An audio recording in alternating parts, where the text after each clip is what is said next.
주님의 이름으로 기도합니다. 아멘. 예수님 지금 살아계십니다. 아멘. 할렐루야. 예. 매주 부활주일이고, 매주 예수님 부활하셨기 때문에 예배하지만, 그래도 이게 특별히 1년에 한번 부활주일이면, 흰색도 옷도 입고, 그렇게 좀 합니다. 오늘 제가 좀 일찍 왔는데, 미국 교회도 가족별로 사람들이 많이 이렇게 나와서, 이렇게 하는 모습을 좀 봤습니다. 너무 감사한 것 같아요. 부활주일이 있고, 함께 할 수 있는 지체들이 있다는 거. 자, 이번에 몇 번째 부활주일일까요? 그래서 따져보면 예수님 33년간 사셨고, 또 AD 제로 예수님 태어난 날이 역사적으로 정확한 AD 제로는 아닌 것 같아요. 한 그 전이라고 하는데, 대략적으로 올해 부활주일이 1992번째 맞이하는 부활주일입니다. 예수님께서 죽으시고 부활하신 사건, 특히 이 본디오 빌라도라는 역사적인 인물이 명확하게 명시가 돼 있어가지고 우리가 그 날짜, 그 시간을 지금 계산할 수 있게 되었습니다. 그만큼 예수님의 부활은 역사적인 사건이라는 것이죠. 그리고 저희가 지금 1992번째 맞이하는데, 그런데 예수님 오시기 전까지, 예수님 다시 재림하기 전까지 저희는 매주 부활주일을 맞이할 것이고, 또 그리고 매년 비슷한 내용의 부활주일 설교를 여러분 듣게 될 것입니다. 그래서 어렸을 때부터 우리 박경희 지사님이나 저처럼 어렸을 때부터 이 교회 다녔던 사람들은 부활주일날 늘 듣는 말씀이거든요. 그래서 다 외울 수도 있어요. 다 레퍼토리 다 아니까 하셨을 것입니다. 왜냐하면 부활에 대한 내용을 아무리 이게 다양하게 설교를 해도 사복음서 내용 다 하고 이게 부활장 고린도 전서 15장 해도 한 10가지 이상으로 사실 10개 이상 내용하기가 쉽지 않거든요. 또 부활주일 설교를 유년부 아이들 했을 때 빼고 부교육자한테는 부활주일날 설교 기회가 없으니까 담임 목회 하면서 이제 부활주일날 설교를 해봤는데 부활주일 설교가 정말 중요하더라고요. 그래서 오늘로서 이제 8번째 부활주일 설교입니다. 그런데 내용이 그렇게 크게 다르진 않습니다. 대동소이합니다. 제가 이제 카톡에다가 제가 그동안 쭉 부활주일 설교했던 거 다 올려드릴 건데 한번 이렇게 보세요. 저는 이번 한 주간 그 설교 다시 한번 들으면서 죄송하지만 너무 은혜 받았어요. 제 아내가 어떻게 본인 설교 듣고 은혜 받냐고 하는데, 저는 너무 좋았어요. 그래서 진짜 그렇구나. 그래서 한 주간 보냈는데요. 그동안 내용을 좀 보니까 부활의 확실성, 부활의 중요성, 부활의 효력, 부활의 모습, 영광스러운 부활을 위한 삶, 이런 내용들을 쭉 설교했더라고요. 또 원고를 찾아보니까 2021년, 2023년에도 오늘 본문을 가지고 이 부활절 설교를 했었습니다. 부활에 대한 설교를 2000년 동안 전하기에는 그 내용이 한정이 있을 수밖에 없습니다. 그러나 중요한 것은 그 부활을 믿고 살아가는 그런 내용은 끝도 없는 것이죠. 그래서 오늘 말씀은 그런 내용이 되길 원합니다. 2025년 이 마태복음을 마무리하면서 가르쳐 지키게 하라. 같이 한번 제목 읽어볼까요? 시작. 가르쳐 지키게 하라 라는 제목으로 이 부활의 삶을 살아가는 것. 예수님이 부활하신 건 명확한 것이고 거기에 대한 확신을 우리가 평생 갖고 살아간다면 이제 그 부활을 살아가는 것이 중요하고 그에 대한 말씀을 좀 드리려고 합니다. 동시에 이 마태복음의 총정리입니다. 마태복음 뭐라고요? 제자도의 교과서죠. 결국 제자도로 마무리하게 됩니다. 그래서 말씀의 그 핵심 주제는 다음과 같습니다. 다시 한번 좀 이렇게 읽어보겠습니다. 시작.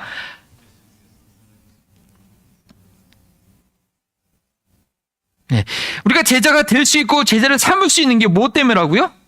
예수님 살아계실 때 부활하셨기 때문에 가능하다는 거예요. 생각해 보시죠. 어떤 사람이 누구의 제자가 된다고 한다면 그와 함께 지내고 그로부터 직접 내용과 어떤 기술을 전수받아야지 제자라고 할 수 있습니다. 제가 요즘에 달라스 월라드의 그 책을 열심히 읽는데 너 그분의 책을 읽었다고? 아니면 어떤 분의 영상을 들었다고 내가 그분의 제자라고 얘기하기는 좀 그래요. 그죠? 네. 최소한 몇 번 정도는 만나서 이제 교제도 나누고 전 직접 코치도 받고 이 사사받은 것이 있을 때 우리는 제자라고 좀 말을 하게 됩니다. 그리고 제대로 된 제자가 되려고 한다면 최소 10년 이상은 좀 이렇게 내가 우리 스승한테 배웠다. 우리 스승이 너무나 뛰어난 분이래 가지고 내가 뭐 1, 2년 배워서는 되지 않고 내가 오랜 시간 배웠다라고 해야지 좀 뭐 제자라고 할 수 있지 않겠습니까? 그렇다고 한다면 오늘날 우리가 예수님의 제자를 삼아라, 내가 예수님의 제자가 되어야 된다 얘기하는데 우리가 어떻게 그렇게 할 수 있겠습니까? 한국교회에서 처음에 제자 운동이 일어날 때 좀 오해를 받았어요. 교회 안에서 1대1로 제자 훈련을 한다고 한다면 어떻게 되냐면 자기 사람을 만드는 파벌이 생긴다는 그런 오해가 있었습니다. 1대1로 친밀하게 만나서 이렇게 공부하다 보면 그 사람의 영향력을 깊게 받게 되니까 그런 생각 오해를 할 수도 있죠. 그러나 그것은 이 제자 훈련의 근거가 무엇인지 모르기 때문에 하는 생각입니다. 저희가 예수님의 제자가 되고 또 다른 이들을 제자로 삼을 수 있는 것은 예수님께서 지금 살아 계시기 때문에, 그 예수님과 교제하기 때문에, 그 성경 공부할 때 그 자리에 예수님께서 계시기 때문에 제자 훈련이 가능한 거죠. 그렇지 않으면 그야말로 자기 사람 만드는 그런 일이 될 수밖에 없겠죠. 어떻게 만나보지도 않고 제자가 됩니까?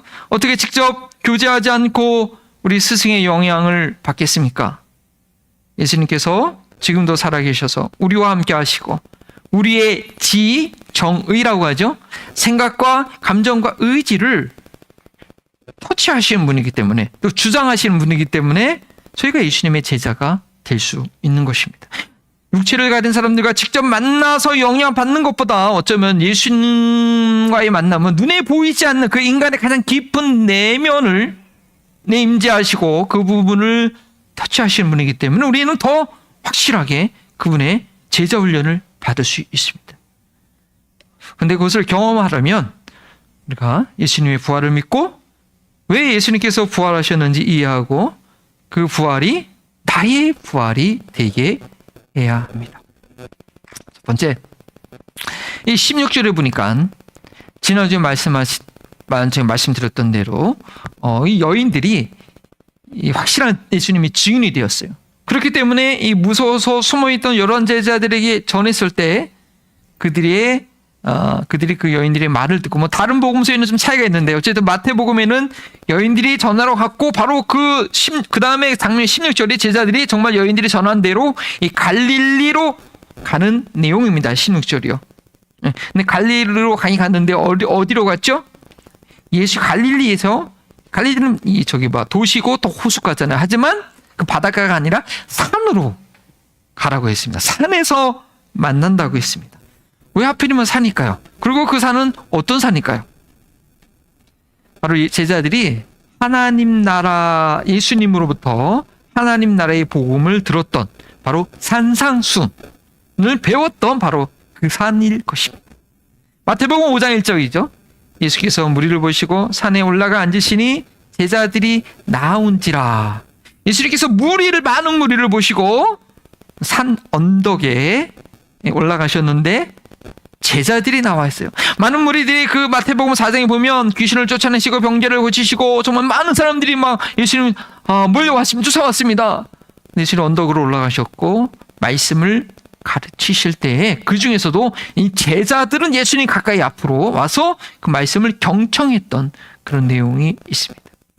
예수님께서 그 장소에서 부활하신 모습으로 제자들을 다시 만난 이유는 무엇이겠습니까? 그때 배웠던 그 내용들, 그 산상순의 내용도 5장부터 8장까지 저희도 한 2년 전에 강의 설교를 했죠. 조금씩. 엄청난 내용입니다. 그 내용들을 다시 강조하시기 위한, 그 삶을 강조하시기 위한 것이 아니겠습니까? 각 보고서마다요, 이 예수님이 부활하신 그 장소, 시간, 내용들이 다 다르게 기록되어 있습니다. 그래서 마태복음 같은 경우는 거기는 예수님 승천하신 장소가 아니에요.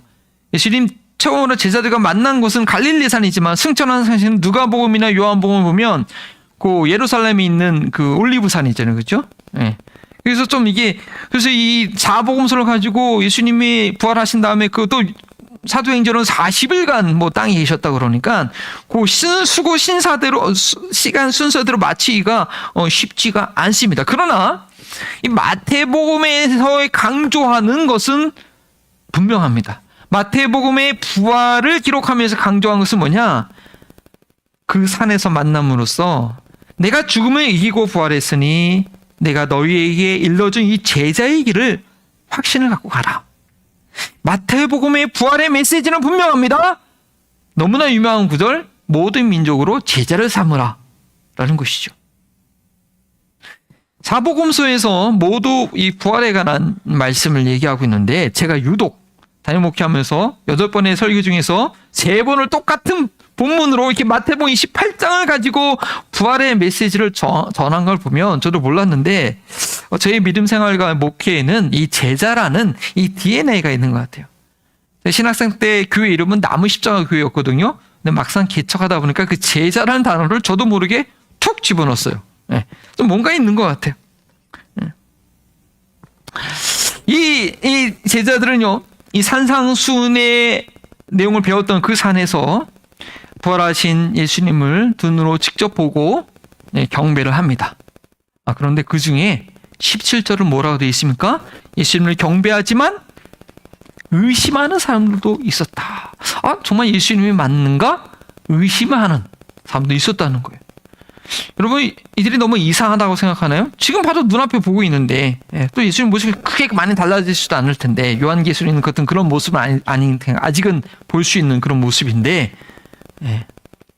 이 사람 너무한 거 아니야? 그렇게 생각할 수 있겠지만, 그러나 이 복음서에 기록된 이 부활의 소식을 들은 이들과 또 부활하신 예수님을 만난 사람들의 그 행적을 쭉 자세히 살펴보면요, 부활하신 예수님을 만나고도 의심했던 것은 되게 보편적인 것이었습니다.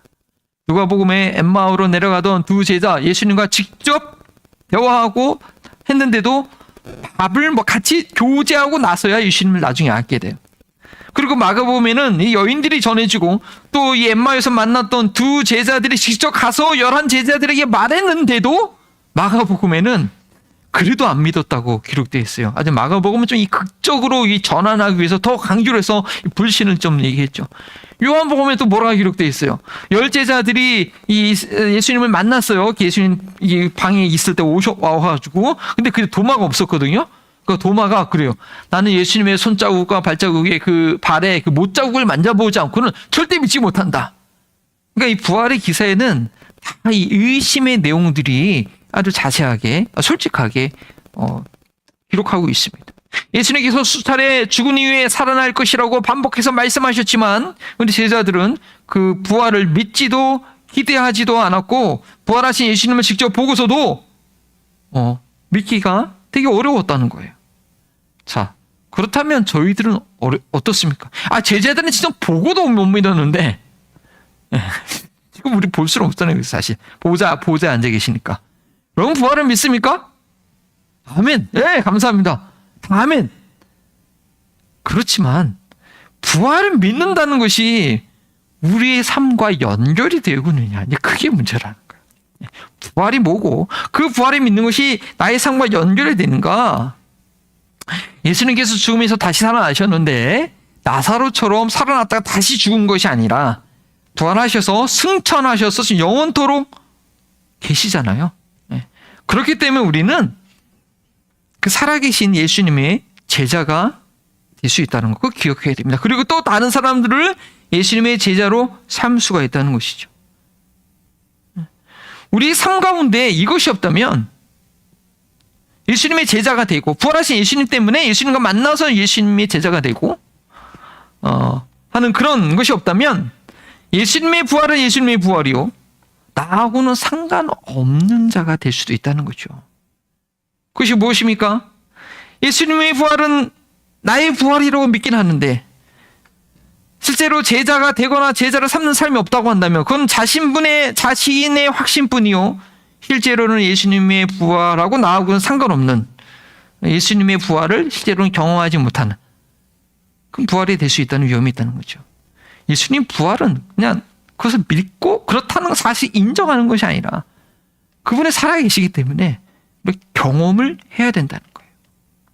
예수님의 부활에 어떤 능력이 있고 그로 인해서 우리가 무엇을 해야 할지, 또 부활의 상황을 기록한 그 복음서의 내용들은 다 다르지만 결론은 동일합니다. 마가복음도 그렇고 만민에게 복음을 전하라.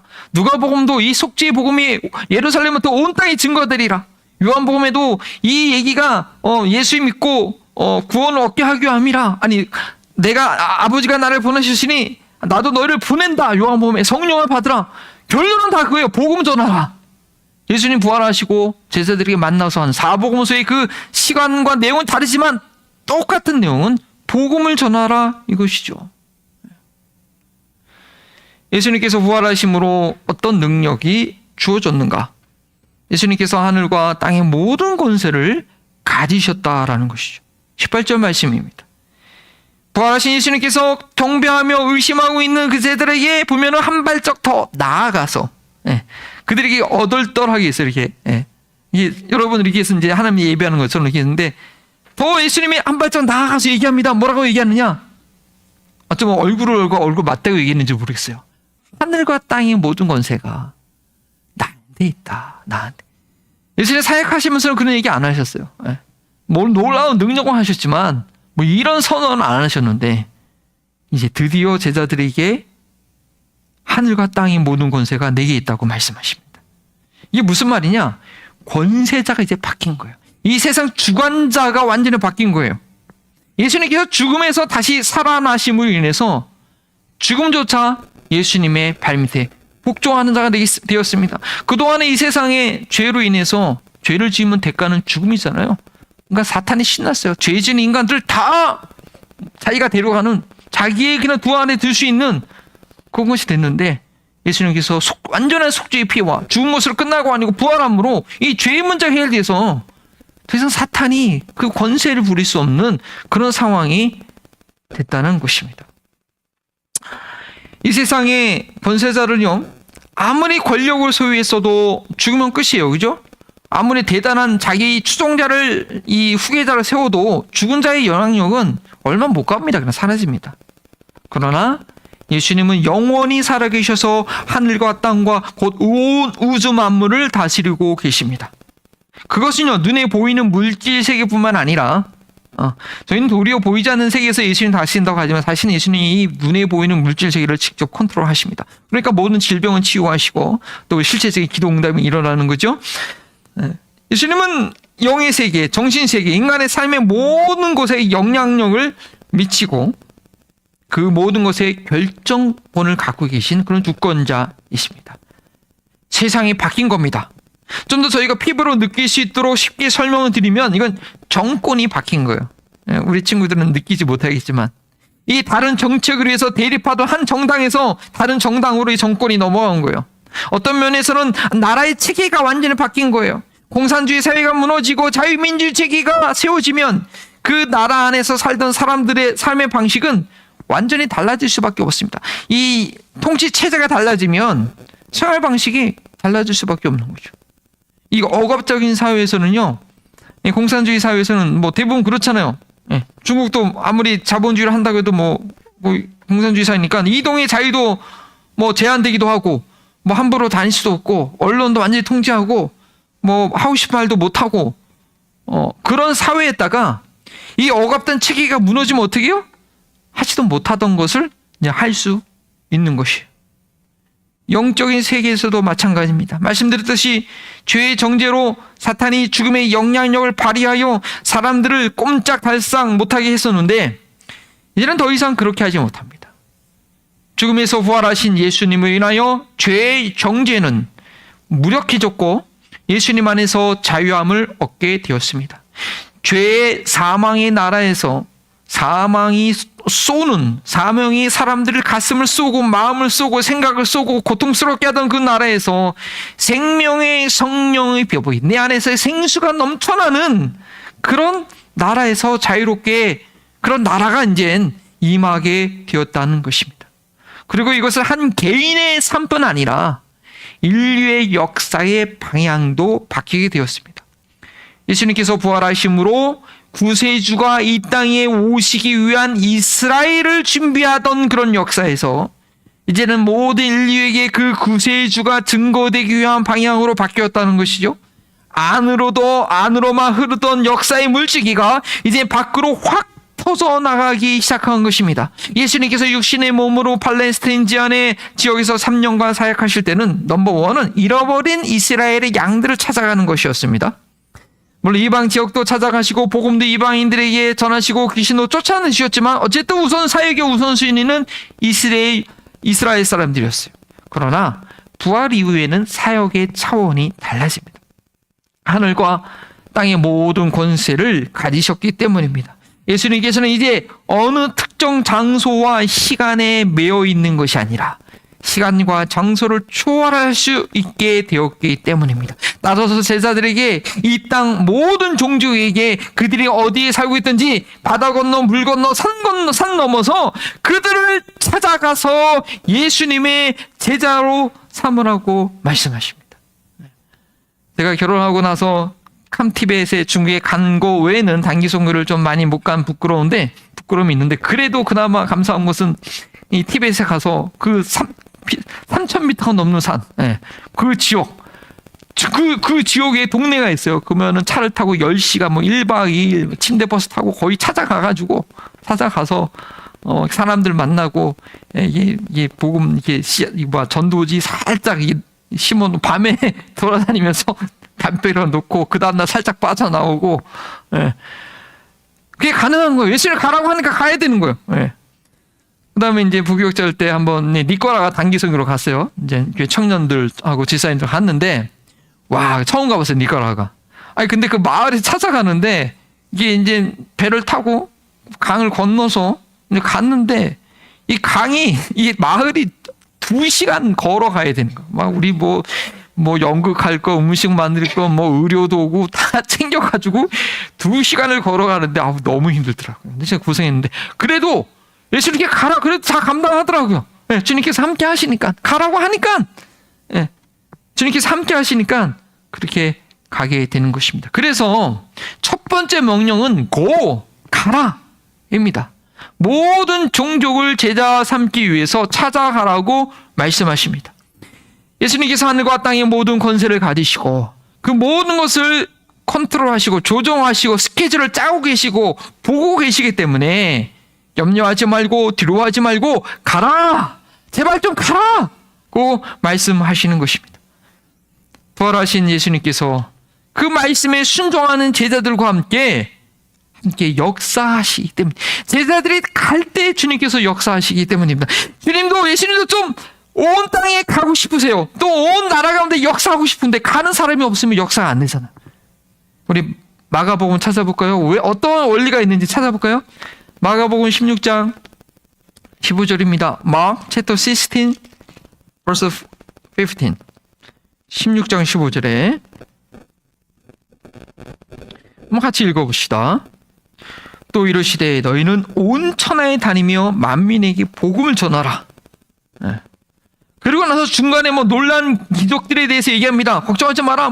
뱀을 집어도 무슨 독을 맞아도 괜찮다. 그런데 더 놀라운 말씀은 19절과 20절 말씀이에요. 주 예수께서 말씀을 마치시니 하늘에 올려지사 하나님 우편에 앉으셨어요. 그렇게 이게 명령하고 온 만천하에 돌아다니라. 염려하지 마라. 그리고 나서 우편에 앉으셨는데 그걸 끝난 것이 아니라 20절 같이 있습니다. 제자들이 나가 두루 전파할세 주께서 함께 역사하사 그 따르는 표적으로 말씀을 확실히 증언하시니라. 하늘에 앉아 계실 뿐 아니라 제자들이 나가니까 그 가운데 주님께서 함께 역사해서 어떤 독을 마셔도 죽지 않고 뱀을 손으로 잡아도 하는 그런 놀라운 역사가 나타나는 거예요. 저도 티벳에 이제 갈 때 티벳 그 산중 넘어가면 그 산 타고 가는데 그 중국의 그 산벼락에 있는 좁은 도로 있잖아요, 그죠? 그걸 타고 가야 돼요. 그럼 실제로 이게 버스 뒤에 앉았었는데 이게 잠깐 돌고 있었는데 갑자기 눈이 떠졌어요. 딱 보니까 뒷바퀴가 이만큼 나와 있는 거야. 그 공중에. 정말 깜짝 놀라가지고. 물론 이 중력 때문에 떨어지지 않았지만 그래도 하나님 지켜주셨구나. 하는 그런 체험이 있습니다. 예수님께서 부활하셔서 하늘과 땅의 모든 권세를 가지시고 계신다고 믿는 저희가 가지 못할 곳은 없습니다. 예수님께서 친히 함께 가시기 때문입니다. 비행기와 통신시설이 발달되었다고 갈 수 있는 게 아니에요. 요즘 비행기 사고가 얼마나 많이 나요. 그죠? 주님께서 허락하시지 않으면 인간의 기술이 아무리 발달했다 해도 아무리 쉬워 보여도 찾아가기는 불가능합니다. 그러나 살아계신 예수님께서 그 문을 여시면 어디든지 갈 수 있습니다. 저희는 이 예수님의 명령에 순종하여 나아갈 때 부활하셔서 지금도 살아계신 예수님, 우리가 나아갈 때 지금도 살아계신 예수님을 경험할 수 있고, 예수님의 부활이 그래서 나의 부활이 되는 것입니다.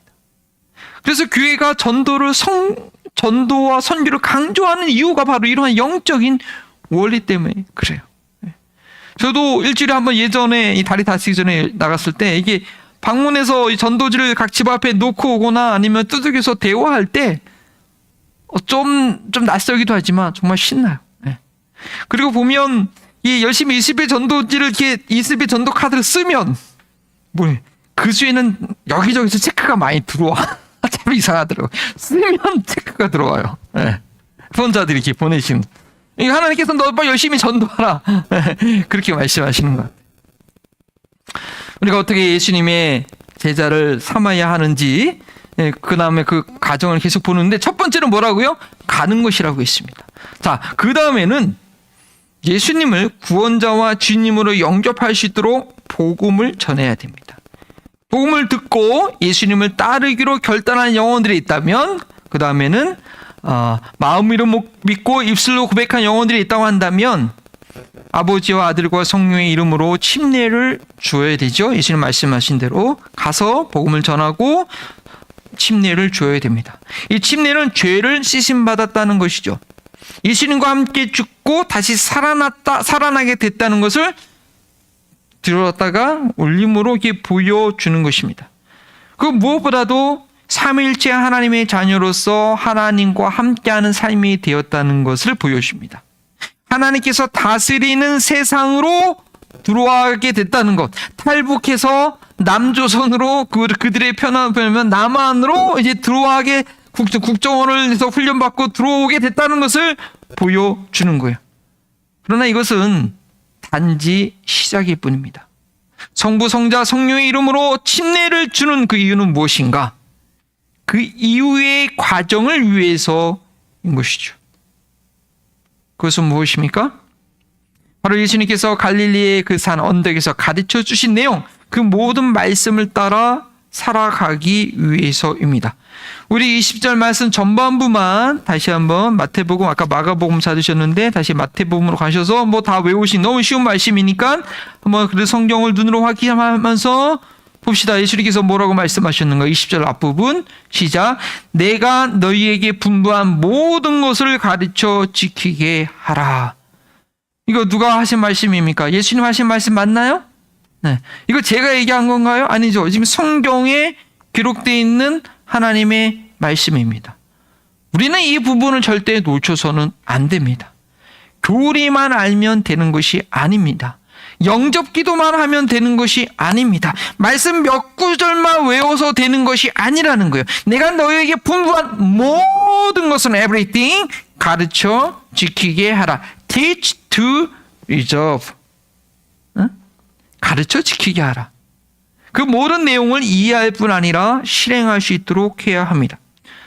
철학 교수이자 영성학자인 우리 달라스 월라드 목사님이 왜 그리스도인들이 성령 충만한 그런 능력 있는 복음이 충만한 삶을 살지 못하는가라는 그 질문에 이 비유로 답한 내용이 있는데 제가 그걸 읽으면서 참 그렇다라고 동감이 되었습니다. 왜 그러냐면 왜 그리스도인들이 무기력한 삶을 살게 되는가? 답을 어떻게 얘기하냐면 자동차에 100% 가스를 넣지 않고 이제 승리가 이제 차를 타고 다니는데 가스값은 이제 기름고 아까워. 어떠나 가스 반 넣고 물 반 넣고 그 상태와 같다는 거예요. 100% 가스를 넣는 게 아니라 가스가 없다고 가스 반 넣고 물 반 넣으면 어떻게 돼요? 차가 처음엔 가긴 가요. 제가 좀 인터넷 찾아보니까 차가 가긴 간다고 하더라고요. 가다가 멈추죠. 이게 잘 폭발이 안 하니까. 그게 엔진이 완전히 고장나게 돼요. 시간이 되면 차가 서버립니다. 엔진 고치려면 돈 많이 들어가요. 아니면 그 차 폐차해야 돼. 우리 그리스도인들이 예수님을 주님과 구원자로 영접한 후에는 그들의 삶은 예수님을 따라가는 제자의 삶으로 100% 훈련돼야 돼요. 그런데 마치 가스는 10%만 넣고 나머지 90%는 물 집어넣은 것처럼 일부만을 가지고 버티게 하니까 문제가 생긴다는 것입니다. 예수님의 제자가 된다는 것은 선택사항이 아닙니다. 예수님을 주님으로 영접했다는 것은 더 이상 나의 의지대로 나의 뜻을 위해서 사는 것이 아니라 예수님의 명령대로 살겠다는 그런 결단이죠. 그렇게 살게요. 예. 말 한번 했다고 이거 해결될 문제가 아니라는 거예요. 입술의 고백으로만 일부의 내용만을 가지고 내가 좋아하는 말씀만 가지고 어려울 때 붙잡는 그 말씀만 가지고 해결될 그런 문제가 아니라는 것입니다. 그렇게 되면 곧 넘어지거나 멈춰서게 됩니다. 우리가 성령의 충만함을 경험해서 새로운 삶의 불꽃을 붙였다면 그것이 계속 타오를 수 있도록 100% 순도의 가스가 지속적으로 주입되어야 합니다. 그래서 교회가 필요한 것입니다. 교회는 바로 이 일을 위해서 있는 것입니다. 침례를 주는 것으로 구원이 완성됐다고 한다면 교회는 필요하지 않습니다. 침례는 구원의 시작이지 끝이 아닙니다. 예수님의 말씀 전체를 가르치고 직경행할 수 있는 이런 공동체가 필요합니다. 하나님 나라에서 하나님이 통치를 받아가는 삶을 배워야 됩니다. 그래서 저희가 이렇게 매주 모여서 또는 매일 말씀을 듣고 배우며 적용하도록 서로 격려하는 것이 아닙니까? 그렇기 때문에 무엇보다 제자도가 기록된 이 마태복음 말씀을 3년간 아주 상세히 본 것입니다. 저는 종종 탈북자들이 이야기를 한 이만갑, 뭔지 아세요? 이만갑? 이제 만나러 갑니다. 이걸 종종 가끔 봐요. 유튜브를 통해서. 자유를 찾아 목숨을 걸고 탈출한 이 탈북자 얘기가 참으로 안타깝고 아주 애절합니다. 대단합니다. 그런데 그렇게 힘들게 남한으로 왔는데, 그러나 그들이 이 북에서 탈출해서 자유와 책임이 주어지는 남한에서 살아가는 것이 그렇게 만만치 않다는 것을 보게 됩니다. 대부분은 잘 적응하시는데 가끔가다 적응하지 못하고 다시 북으로 넘어가는, 중국을 걸쳐서 이 북으로 가는 사람도 있다는 거예요. 모든 것이 풍성하고 자유롭지만 그것을 누릴 만한 철저한 재교육이 그들에게 꼭 필요합니다. 물론 국정원에서 정착금도 주고 이렇게 어떤 교육을 하지만 한국 사회에서 쉽사리 적응 못하는 것 같아요. 그래서 많은 교회에서 도와주고 이렇게 하는 그런 프로그램들이 있죠. 저희 그리스도인들도 마찬가지라는 거예요. 세상에서 세상 방식으로 살다가 예수님께서 가르쳐 주신 하나님 나라의 방식으로 살아가는 철저한 재교육, 내 안에 뿌리 박혀 있는 그 이기심과 죄성과 부모로부터 물려받은 그런 죄성과 그 부모로부터 받은 가치관과 사회 교육으로 받은 그런 이기적인 어떤 그런 내용들, 근데 사실은 그게 뭔지도 몰라요. 왜냐하면 예수님 말씀을 모르니까, 이해하지 못하니까. 오른밤을 치면 왼밤도 갖다 대라는 것이 이게 도대체 어떻게 적용해야 되는 것인지 모른다는 말이죠. 먼저는 그 내용이 무엇인지 알아야 되는데 예수님께서 알려주신 내용 자체를 알지 못하고 이해하지 못하는 경우가 허다합니다. 예수님을 믿음으로 제 속박에서 벗어나는 그런 영적인 경험은 너무 기쁘고 좋은데, 찬양하면 즐겁고 기도하면 속 시원하고 너무 좋은데 왜 그런 자유를 주셨는지 앞으로 나아가지 못하고 훈련되지 않으면 다시 쉽사리 세상으로 돌아가서 세상에 매어 세상적인 방법으로 살아가기가 너무 쉽다는 거예요. 왜 그렇게 되는가 말씀드렸듯이, 첫 번째는 그 내용은 몰라서이고, 두 번째는 중요한 건데요.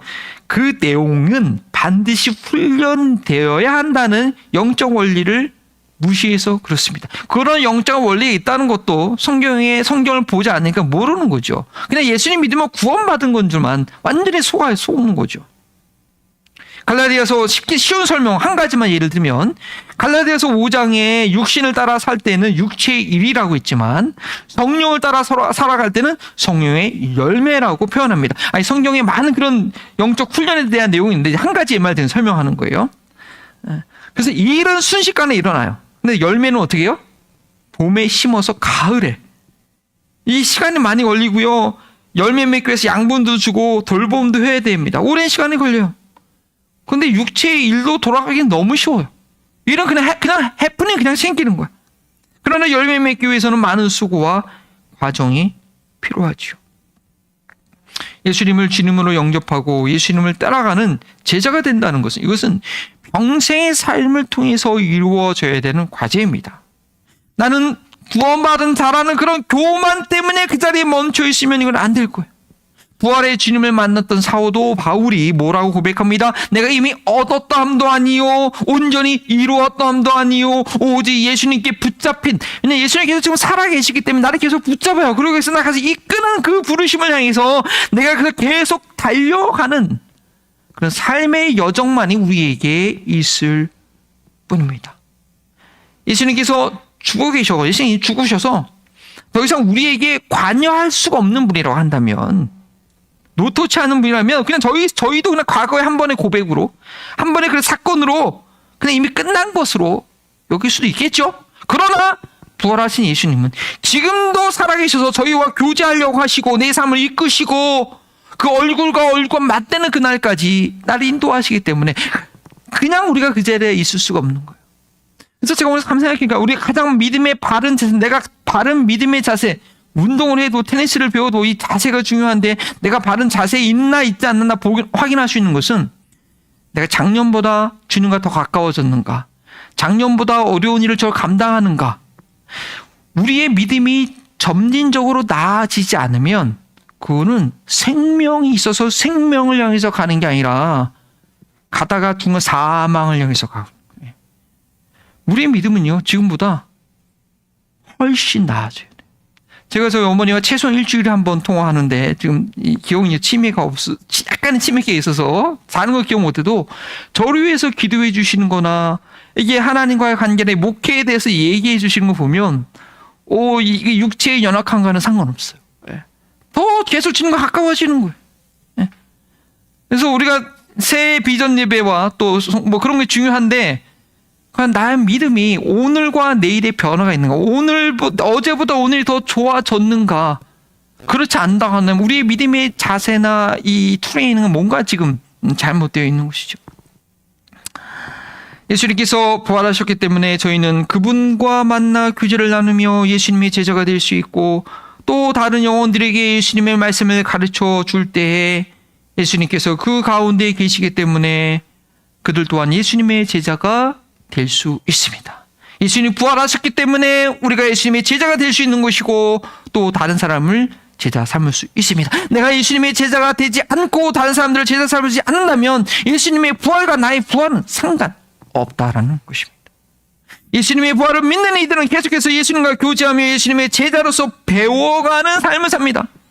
예수님의 부활을 믿는다고 생각하지만 예수님을 배우는 제자의 삶을 살고 있지 않은 이들은 예수님의 부활과는 아무 상관없이 자기 확신의 믿음 가운데 내가 만들어낸 아주 이기적인 나라에서 살 뿐입니다. 그러다 그냥 가는 겁니다. 예수님께서 다시 살아나셔서 이 세상 끝날까지 저희와 함께 하시는 가장 중요한 이유, 그가 부활하셔서 세상 끝날까지 우리와 함께 하신다는 여러 가지, 그 부활로 인해서 생겨나는 여러 가지 약속이 있지만 가장 중요한 이유 한 가지로 말한다고 한다면 바로 오늘 말씀하신 대로 모든 족속으로, 우리 동네뿐 아니라 예수님께서 하늘과 땅의 모든 권세를 가지기 때문에 저 남극에도 북극에도 저 무슬림 지역 가운데도 브라질의 그 아마존 가운데도 갈 수 있고, 그렇게 갈 때 정말 하늘과 땅의 권세를 갖고 계신 그 예수님을 경험하게 되는 것입니다. 저는 정말 예수님 믿을 것 같지 않고, 저 괴팍한 성격은 우리 동네에 지금 제가 그런 아시안 하나 있어요. 어제 봤는데 어제 내가 그냥 잘 못 보겠다네. 여기서 기도해야 될 것 같아. 정말 예수님께서 하늘과 땅의 권세를 모든 영혼들이 주인한 것을 경험하려고 한다면 그 악독한 사람이라 할지라도, 그 예수님 안 믿을 것 같은 사람일지라도 그 사람 위해서 기도하고 섬기며 복음을 전할 때 그 부활의 능력, 부활의 주님이 바로 나의 주님임을 알게 되는 것입니다. 우리가 매주일, 매 부활주일날 같은 메시지를, 부활에 대한 얘기를 믿고 고백하고 든다 할지라도 그 부활을 살아내는 삶은 매년 액티브하게, 작년보다 올해는 더 깊이, 더 놀랍게 우리의 삶을 인도하실 것입니다. 이번 부활주일을 맞이해서 다시 한번 그렇게 앞으로 나아가는 그런 저희 교회와 우리의 삶이 되기 원합니다. 기도하시겠습니다. 주님 감사합니다. 이 부활주일을 맞이하여서 주님께서 부활하신 것을 어떻게 우리가 경험할 수 있을지 주님의 부활이 어떻게 나의 부활이 될 수 있지? 지금 그 믿음의 지혜를 얻게 하시니 감사합니다. 우리가 두려워하지 않고 무서워하지 않고 이것이 무슨 일인가? 왜 나의 삶 가운데 이런 일이 있는가? 두려워할 것이 아니라 바로 그 가운데 계신 두려워하지 말라. 내가 너와 함께함이라. 내가 너를 보냄이라. 하시는 그 주님을 경험하는 그 주님을 경험하게 이를 주저하지 않는 저희가 되게 하여 주옵소서. 감사하며 예수님의 이름으로 기도합니다. 아멘. 우리 주신